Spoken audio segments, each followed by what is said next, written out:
सुप्रभातम बच्चों। आज हम हिंदी में पद्य में पाठ 4 वे आंखें इसको पढ़ेंगे जिसके रचयिता है सुमित्रा नंदन पंत जी। तो रचना पढ़े उससे पहले हम कवि परिचय जान ले। सुमित्रा नंदन पंत जी का मूल नाम गोसाई दत्त था, जिनका जन्म 1900 ईस्वी में उत्तरांचल के अल्मोड़ा जिले के कोसानी नामक स्थान पर हुआ। इनकी प्रारंभिक शिक्षा कोसानी में ही हुई। उच्च शिक्षा के लिए ये बनारस और इलाहाबाद गए।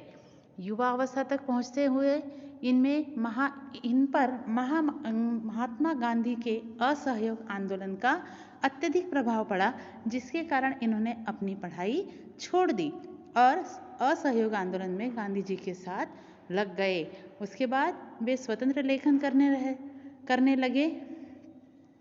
साहित्य के प्रति उनके अविस्मरणीय योगदान के लिए इन्हें अनेक पुरस्कारों से सम्मानित किया गया, जिनमें ज्ञानपीठ पुरस्कार, साहित्य अकादमी का पुरस्कार, सोवियत लैंड नेहरू पुरस्कार तथा भारत सरकार द्वारा इन्हें पद्म भूषण से भी सम्मानित किया गया। इनकी मृत्यु 1977 ईस्वी में हुई। इनकी रचनाओं को यदि हम देखें तो पंत जी ने समय के अनुसार अनेक विधाओं में अपनी कलम चलाई है। ये छायावाद के प्रवर्तक कवियों में से एक रहे हैं और हम सभी जानते हैं कि इन्हें प्रकृति के सुकुमार कवि के नाम से जाना जाता है। ऐसा इसलिए क्योंकि प्रकृति पर आधारित सबसे अधिक कविताएं सुमित्रा नंदन पंत जी ने ही की हैं। इनकी रचनाएं हैं वीणा, ग्रंथि, पल्लव, गुंजन, युगवाणी, ग्राम्या, चिदंबरा, उत्तरा, स्वर्ण किरण, कला और बूढ़ा चांद, लोकायतन आदि। इन्होंने नाटकों की भी रचना करी, जिसके अंतर्गत है रजत रश्मि, ज्योत्सना और शिल्पी। उपन्यासहार और कहानियां व संस्मरण में इनकी 5 कहानी, 60 वर्ष एवं 1 रेखांकन इत्यादि रचनाएं हैं। हम इनकी काव्यगत विशेषताओं को यदि देखें तो जैसा मैंने अभी आपको बताया कि प्रकृति के कुशल चितेरों में सुमित्रा नंदन पंत का प्रमुख स्थान है।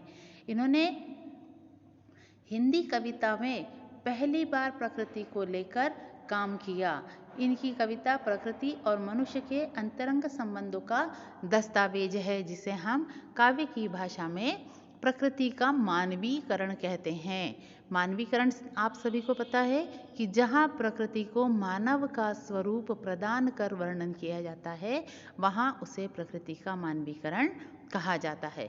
प्रकृति के अद्भुत चित्रकार पंत का मिजाज कविता में बदलाव का पक्षधर रहा है।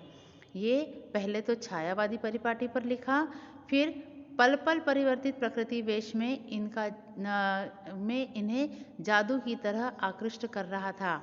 बाद में ये प्रगतिशील दौर में शामिल हुए और हम जो कविता पढ़ रहे हैं वह इनकी इसी दौर की कविता है। इसके साथ ही अरविंद ने के मानववाद से प्रभावित होकर इन्होंने मानव तुम सबसे सुंदरतम जैसी पंक्तियां भी लिखी हैं।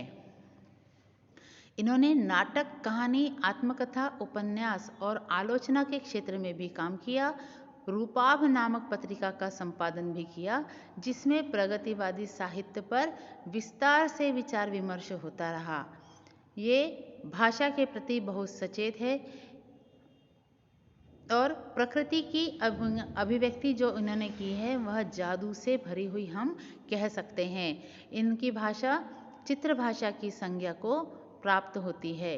इनकी जिस कविता को हम पढ़ रहे हैं उसके सारांश को यदि हम देखें तो अभी हमने परिचय में पढ़ा कि यह रचना जो है प्रगतिशील दौर की कविता है। इसमें विकास के प्रति विरोधाभास की अवधारणा हमें दिखाई देती है। युग युग से शोषण का शिकार जो किसान हो रहा है उसको कवि ने अपनी कविता का नायक बनाया है कि आज भारत स्वतंत्र हो गया है, परंतु उसकी स्वतंत्रता का प्रभाव हमें किसान की दुर्दशा को देखते हुए कहीं किसानों पर दिखाई नहीं देता।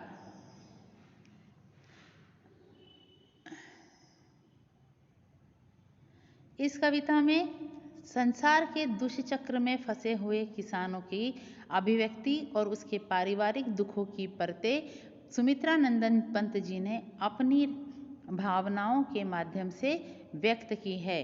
स्पष्ट रूप से विभाजित समाज की वर्गीय चेतना का खाका इस कविता में प्रस्तुत किया गया है। इस कविता में हम देखें कि किस तरह से किसान अपने जीवन को अंधकार की गुफा के समान मानता है। उसके आंखों से उसके दुख की पीड़ा हम सबके समक्ष दिखाई देती है। उसके आंखों में डर है। वह पहले तो स्वतंत्र था, परंतु हमारे एक उच्च वर्ग के अत्याचारों से उसका स्वतंत्रता जो है वह खो गई है। पहले जब वह किसान था तो उसकी आंखों में अभिमान झलकता था। हम सभी जानते हैं कि हमारे देश को कृषि प्रधान देश कहा जाता है, अर्थात यहाँ का प्रधान जो है, राष्ट्र का प्रमुख जो है वह किसान को माना जाता था। परंतु कुछ समय पहले जमींदारों के अत्याचारों के चलते किसान इतना दुर्दशा से परिपूर्ण स्थिति में आ गया था कि उसके खेत खलिहान सब उससे छूट गए और वह अकेला आंखों में पीड़ा लिए अपने खेत को दूसरों के अधीन जाता देखता रहा। परंतु कवि ने यह बतलाया है कि आज भी यदि हम उसकी आंखों में झांकें तो हमें उसकी आंखों में उसके खेत लहलहाते दिखाई देते हैं, जिससे कि वह अब बेदखल कर दिया गया।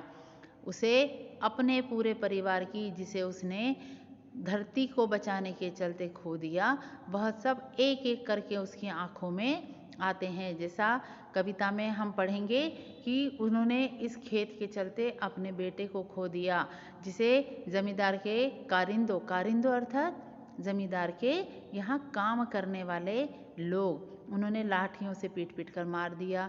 कर्ज के कारण उसका घर बिक गया।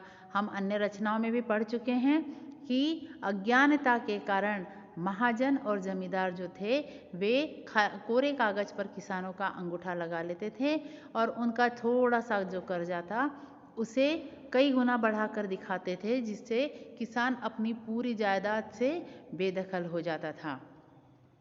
महाजन ने भी ब्याज की कौड़ी भी नहीं छोड़ी, कौड़ी भी नहीं है ने 1 रुपया भी नहीं छोड़ा, जिसके चलते किसान को अपने बैलों की जोड़ी भी बेचनी पड़ी। उसकी गाय भी अब उसके पास नहीं है।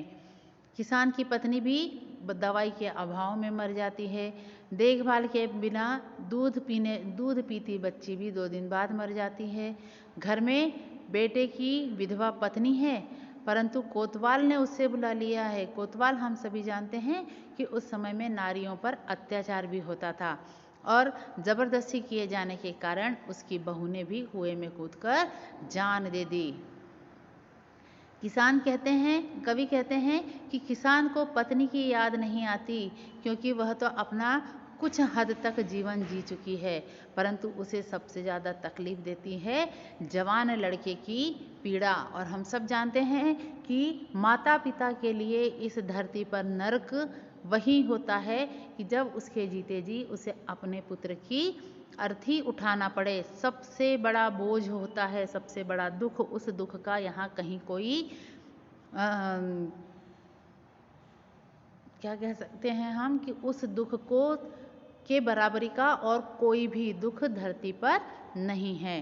परंतु वह जब पुराने सुखों को याद करता है तो उसकी आंखों में कुछ क्षणों के लिए तो चमक आती है। जैसे ही उसे जीवन की सच्चाई याद आ जाती है तो उसकी आंखें फिर से पथरा जाती है अर्थात स्थिर हो जाती है। उसका जीवन उसे शून्य दिखाई देने लगता है। इस कविता में कवि ने यही सब समझाया है। अगले वीडियो में आपको कविता के अर्थ को समझाया जाएगा। इसे ध्यान से पढ़िए और ध्यान से लिखे भी। धन्यवाद।